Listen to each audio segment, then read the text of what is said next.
रोटी और चावल भारतीय खाने के दो सबसे कॉमन आइटम हैं और आई एम श्योर ये आपके डाइट के भी दो सबसे अटूट हिस्से होंगे। रोटी और चावल इन दोनों में से कौन सा अनाज बेस्ट है? कहीं आप रोज गलत डाइट तो नहीं ले रहे? तो इस वीडियो में मैं ऐसे ही कुछ मिथ्स का पर्दाफाश करने वाली हूँ क्योंकि काफ़ी कम लोग इसकी जानकारी रखते हैं। इस वीडियो को पूरा देखने पर आपको पता चलेगा कि कौन सा ग्रेन आपके लिए बेस्ट है और उसे खाने से आपको किस तरीके से पूरे बेनिफिट मिल पाएंगे। जहाँ एक सादा चपाती में 200 कैलोरीज और कॉम्प्लेक्स कार्ब 40 ग्राम, प्रोटीन 7 ग्राम, जबकि चावल के एक सिंपल सर्विंग बोल में कैलोरीज 442, सिंपल कार्ब 53, प्रोटीन 4.43 ग्राम और फैट सिर्फ 0.8 ग्राम होता है। तो क्या चपाती लेना राइस से ज़्यादा बेनिफिशियल है? रोटी होल ग्रेन से बनती है जबकि वाइट राइस का छिलका उतारा जाता है। इसी वजह से रोटी में मिनरल्स, एंटीऑक्सीडेंट और आयरन की मात्रा भी काफ़ी ज़्यादा होती है। यहाँ हमें एक बात और समझनी होगी कि होल ग्रेन्स में मिनरल्स और एंटीऑक्सीडेंट की मात्रा काफ़ी ज़्यादा होती है, जो कि हमारे हेयर, स्किन और बाकी बॉडी पार्ट के फंक्शनिंग के लिए बहुत ज़रूरी है। यहाँ हमें रोटी और चावल के ग्लाइसेमिक इंडेक्स को भी देखना चाहिए। ग्लाइसेमिक इंडेक्स वो पैरामीटर है जिससे हमें पता चलता है कितना ये फूड आपकी ब्लड शुगर लेवल को इफेक्ट करेगा। ग्लाइसेमिक लेवल जितना ज़्यादा होगा उतना ये आपकी ब्लड शुगर लेवल को बढ़ाएगा। तो क्या राइस लेना अनहेल्दी है? बिल्कुल नहीं। यदि आप सिंपल बोल राइस ले रहे हैं और उसके साथ ही रिच वेजिटेबल और करी, कर्ड जैसी चीज़ें ऐड कर रहे हैं, तो अब इस पूरी मील का जीआई कम हो जाएगा। इस तरह से ये आपके इंसुलिन लेवल को भी ज़्यादा इफेक्ट नहीं करेगा। अब रोटी और चावल की बात चली है तो ग्लूटेन की बात भी कर लेते हैं। ग्लूटेन एक प्लांट प्रोटीन है जो सिर्फ व्हीट में मिलता है। तो क्या अब इसका मतलब ये निकलता है कि रोटी खाना छोड़ दें? ऐसा बिल्कुल नहीं है। आपको ग्लूटेन जब ही छोड़ना चाहिए जब आपको उससे एलर्जी हो। जैसे आपको मूंगफली खाने से एलर्जी है तो ये ऑब्वियस है कि आप मूंगफली नहीं खाएंगे। इसका मतलब ये बिल्कुल नहीं है कि रोटी खाना अनहेल्दी है। रोटी खाने से छोटे मोटे डाइजेशन इशू इजीली सॉल्व किए जा सकते हैं, जो हम इस वीडियो में आगे जानने वाले हैं। अभी तक जो हमने डिस्कस किया ये बहुत ही सरफेस लेवल लुक है, जिसमें हमने मोस्ट कॉमन वेराइटी की बात की। आइए अब थोड़ा आगे बढ़ते हैं और पता लगाते हैं कि इन दोनों में से कौन सी वैरायटी ज़्यादा बेस्ट है डेली कंजप्शन के लिए। केवल चावल की बात करें तो बहुत सारी और वैरायटी हैं जो आजकल पॉपुलर हो रही हैं।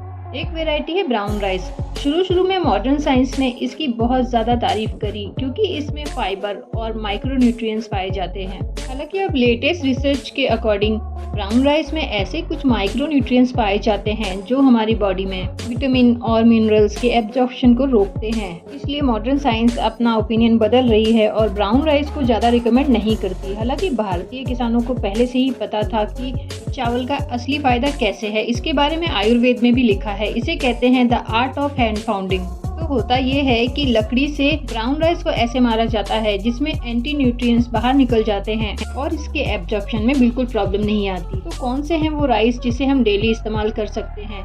ये है सेमी ब्राउन राइस। जी हाँ, हम लोग हमेशा से ही सेमी ब्राउन राइस खाते आ रहे हैं, लेकिन आज ये सिर्फ ग्रास फूड तक ही सीमित रह गया है।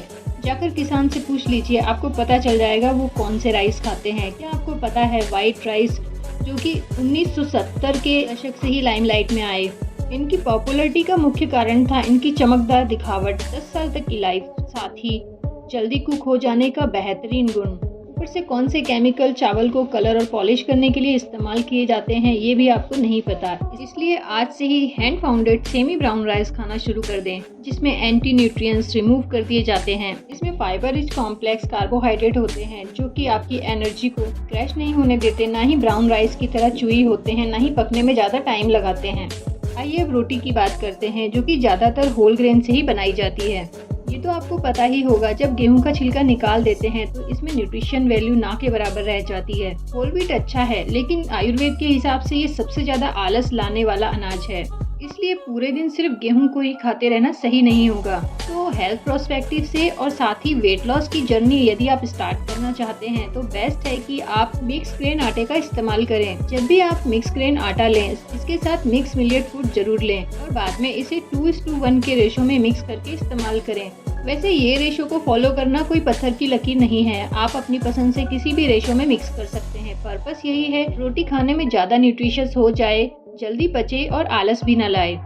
चाहे आप रोटी खाएं या चावल, डिपेंड करता है आपकी होल प्लेट में कितना न्यूट्रिशन है। उसके साथ आप कितनी सब्जी लेते हैं, कितनी दाल लेते हैं और कितना सैलेड लेते हैं। आपके आपकी थाली में maximum amount of dal and green vegetable, कोशिश करें कि लीफी वेजिटेबल होंगी तो ज़्यादा बेस्ट है। ऐसी चीज़ें ऐड करने की कोशिश करें जिसमें प्रोटीन, विटामिन और मिनरल्स की वैल्यू ज़्यादा हो। यदि आपको रोटी खाने से हैवी फील होता है तो रोटी के साथ घी को अवॉइड करें। ओवरऑल बेस्ट रोटी वही है जो एक से अधिक ग्रेन को मिक्स करके बनाई गई हो। ऐसा करने से ना ही आपकी रोटी हेल्दी होगी बल्कि अधिक टेस्टी भी होगी। अब जब हमें ये पता चल गया है कि बेस्ट वैरायटी ऑफ रोटी और बेस्ट वैरायटी ऑफ चावल क्या हैं, तो चलिए इन्हें कंज्यूम करने का सही तरीका भी जान लेते हैं। आपको ये पता है कि तंदूरी रोटी हल्की होती है और ज़्यादा जल्दी पचती है। जब रोटी बनाने की बात हो तो एक सिंपल टिप ये है कि आप आटे को जितना अच्छे से, जितना ज़्यादा देर गूंदेंगे, रोटी उतनी ही फ्लफी और उतनी ही इजी टू डाइजेस्ट बनेगी। यदि आप आटे को दूध के साथ गूंदते हैं तो एक बात का ध्यान रखें कि इस रोटी को आप किसी भी नमक वाली चीज़ के साथ खाएंगे तो आटे में टॉक्सिन की प्रॉब्लम हो सकती है, जिससे स्किन रिलेटेड प्रॉब्लम फेस करनी पड़ सकती हैं। तो इन छोटी छोटी प्रॉब्लम को ध्यान में रखते हुए आप रोटी को कभी भी खा सकते हैं, पर दिन में 2 बार से ज़्यादा ना ही खाएं तो बेस्ट है। चलिए अब बात कर लेते हैं चावल की। मैंने अक्सर देखा है कि लोग चावल बनाने के साथ ही इसके एक्स्ट्रा स्टार्च को बाहर कर देते हैं या फेंक देते हैं, जबकि इस पानी में बहुत ज़्यादा न्यूट्रिशंस होते हैं। चावल को बनाने से पहले कुछ समय के लिए सोक कर देना चाहिए और बाद में इसी पानी का यूज़ करें उसे कुक करने के लिए, क्योंकि इसमें बहुत सारे पोषक तत्व होते हैं। डिनर में अगर आप चावल खाते हैं तो मेक श्योर इसे पकाते समय इसमें तेज पत्ता और काली मिर्च जरूर डालें, क्योंकि चावल ठंडी तासीर के होते हैं जो कि आपको रात में खाने से डाइजेशन रिलेटेड इशू क्रिएट कर सकते हैं। साथ ही वेट गेन, साइनस, कफ जैसी प्रॉब्लम का भी सामना करना पड़ सकता है। तेज पत्ता और काली मिर्च ऐड करने से ये चावल की तासीर को गर्म कर देते हैं। कंक्लूड करें तो hand pounded semi brown rice और मिक्स ग्रेन आटा हमारे सेहत के लिए बेस्ट है। ये भी क्लियर है कि रोटी और चावल को उनके माइक्रोन्यूट्रिएंट के अकॉर्डिंग जज करके खाना स्मार्ट डिसीजन नहीं है। खाने को सिर्फ कैलोरीज से ही नहीं मापा जा सकता, इसीलिए आयुर्वेद खाने को सही ढंग से खाने पर जोर देता है। दोनों ही सुपर फूड, रोटी और चावल, आपकी वेट लॉस जर्नी का पार्ट हो सकते हैं, बल्कि होना चाहिए। बस आपको इतना पता हो कि इन्हें सही ढंग से किस तरह से लेना है। आपको क्या खाना ज़्यादा पसंद है, रोटी या चावल? हमें कमेंट करके ज़रूर बताएं। वीडियो देखने के लिए धन्यवाद।